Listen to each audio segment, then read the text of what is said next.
สภาแห่งชาติได้แถลงข่าวผลสำเร็จการพิจารณาเวียกงานของรัฐบาล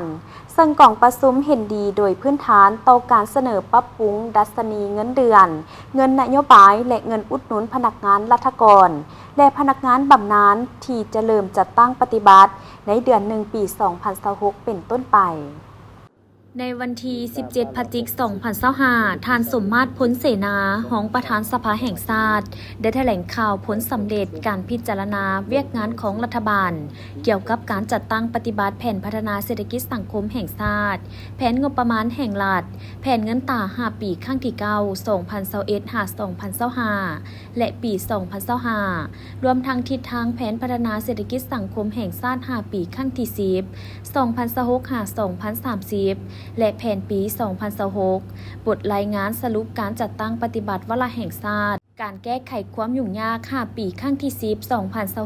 2026-2030 และแผนปี 2026 ซึ่งข้าพเจ้าขอสังรวมย่อให้บรรดาทานทราบดังนี้ 1. กองประชุมแสดงความสุ่มเชยและเห็นดีเป็นเอกภาพเกี่ยวกับการจัดตั้งปฏิบัติแผนพัฒนาเศรษฐกิจสังคมแห่งชาติแผนงบประมาณแห่งรัฐแผนเงินตรา5 ปีครั้งที่ 9 2021-2025 และแผนปี 2025 และทิศทางแผนพัฒนาเศรษฐกิจสังคมแห่งชาติ5 ปีครั้งที่ 10 2026-2030 และแผนปี 2026 และการจัดตั้งปฏิบัติวาระแห่งชาติโดยการแก้ไขความยุ่งยากทางด้านเศรษฐกิจการเงินในกองประชุมสมัยสามัญที่ 10 ของสภาแห่งชาติสุดที่ 9 ของรัฐบาลแสดงออกในผลงานญาติมาได้เป็นต้นอัตราการเติบโตเศรษฐกิจ GDP ระยะ5 ปี 2021 ถึง 2025 ขยายตัว 4.24 ส่วนร้อยสำหรับปี 2025 คาดว่าจะขยายตัวในระดับ 4.8 ส่วนร้อยบางแขนงการจะสามารถปฏิบัติได้ตามคาดหมายเป็นต้นแขนงกสิกรรมและอุตสาหกรรม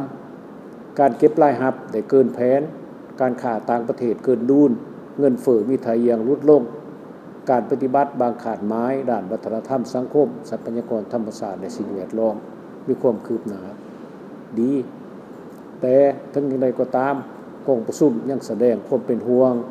ต่อการปฏิบัติบางขาดหมายของแผนการ5 ปีครั้งที่ 9 2021-2025 และแผนการปี 2025 และวาระแห่งชาติเป็นต้นถึงว่าเศรษฐกิจมีการเติบโตแต่คุณภาพยังบ่ทันสูงรายได้เฉลี่ยต่อหัวคนยังต่ำกว่าขาดหมายการพัฒนาคงเขตกสิกรรมยังบ่ทันได้รับการพัฒนาเท่าที่ควรการปรุงแต่งยังบ่ทันมีความหลากหลายราคาสินค้าบางหมวดยังเพิ่มขึ้นสูงการซ่อมแปลงเส้นทางที่เปเพ่ยังซักซ้าการคุ้มครองโครงการสำรวจขุดค้นแร่ธาตุยังบ่ทันมีประสิทธิภาพและประสิทธิผลการพัฒนาคุณภาพการศึกษาและสาธารณสุขยังบ่ทันได้ดีการออกใบตาดินยังมีความคืบหน้าน้อยการแก้ไขปรากฏการณ์ย่อท้อทางด้านสังคมยังบ่ทันได้ดีกองประชุมเสนอให้รัฐบาลค้นคว้าวิธีการแก้ไขปัญหาดังกล่าวให้มีผลสำเร็จ 3. เพื่อรับประกันการจัดตั้งปฏิบัติแผนพัฒนาเศรษฐกิจสังคมแห่งชาติประจำปี 2026 กองประชุมเสนอให้รัฐบาลเอาใจใส่การพัฒนาตามทิศทางสร้างเศรษฐกิจเอกราชเป็นเจ้าตนเองแต่ตามทิศสีเขียวและยืนยงเก็บรายรับให้ครบถ้วนบรรลุได้20 ส่วนร้อยของ GDP ขึ้นไปพร้อมทั้งปฏิบัติรายจ่ายงบประมาณใส่การพัฒนาเวียกจุดซุ้ม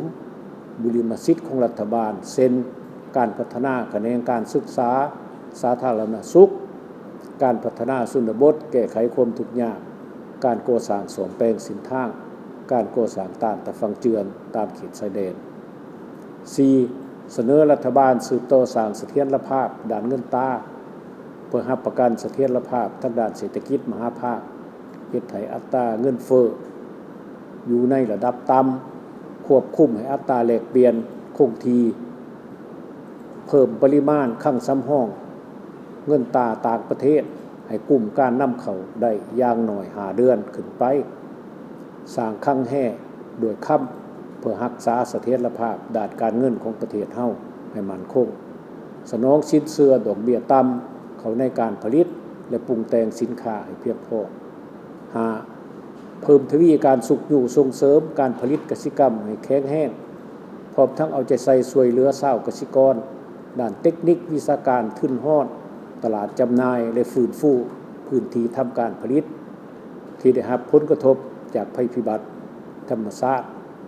ให้สามารถสืบต่อการผลิตปกติเพื่อค้ำประกันเสบียงอาหารและเป็นสินค้า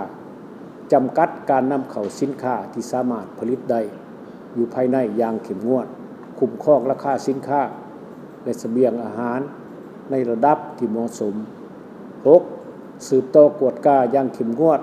ต่อบรรดาโครงการลงทุนที่มีประสิทธิผลต่ำสุมใส่การพัฒนาโครงการพลังงานไฟฟ้าทดแทนเสริมใส่บรรดาสถานี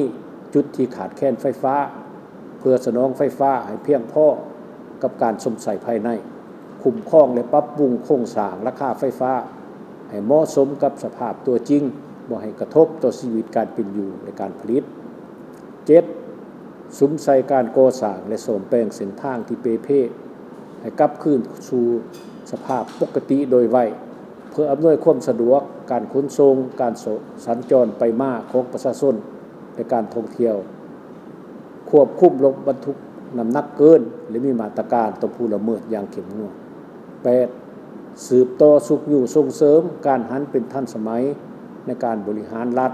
การพัฒนาเศรษฐกิจและการคุ้มครองสังคมแบบดิจิทัลด้วยขบวนการด้วยการขยายเครือข่ายเสื่อมโยงฐานข้อมูลบรรดาองค์การจัดตั้งรัฐภาคธุรกิจเอกชนและประชาชนด้วยอิเล็กทรอนิกส์ที่ทันสมัยให้เสื่อมโยงเข้าหากันได้อย่างสะดวกว่องไวและปลอดภัย 9. กองประชุมเห็นดีโดยพื้นฐานต่อการเสนอปรับปรุงดัชนีเงินเดือนเงินนโยบายและเงินอุดหนุนของพนักงานรัฐกรทหารตำรวจและพนักงานบำนาญที่จะเริ่มจัดตั้งปฏิบัติในเดือน1ปี2026เป็นต้นไปแต่รายละเอียดเสนอให้รัฐบาลสืบต่อค้นคว้าและกำหนดนโยบายที่ชัดเจนและรัดกุม 10. สืบต่อนำเอาคำคิดคำเห็นของสมาชิกสภาแห่งชาติไปค้นคว้าปรับปรุงการสร้างแผนพัฒนาเศรษฐกิจสังคมแห่งชาติ5 ปีครั้งที่ 10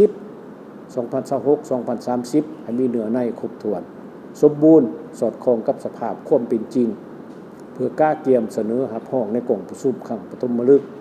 ของสภาแห่งชาติสุดที่ 10อิงตามวาระกล่องประชุมในวันที่21 พฤศจิกายน 2025 ที่จะมาถึงนี้ผู้แทนกล่องประชุมจะได้ลงคะแนนรับรองมติกล่องประชุมสภาแห่งชาติว่าด้วยการรับรองเอาบทรายงานการจัดตั้งปฏิบัติแผนพัฒนาเศรษฐกิจสังคมแห่งชาติแผนงบประมาณแห่งรัฐแผนเงินตรา5 ปีครั้งที่ 9 2021-2025 และแผนการประจำปี 2025 สรุปขาดตัวการจัดตั้งปฏิบัติแผนงบประมาณแห่งรัฐประจำปี 2024 การดัดแก้งบประมาณแห่งรัฐประจำปี 2025 และแผนพัฒนาเศรษฐกิจสังคมแห่งชาติประจำปี 2026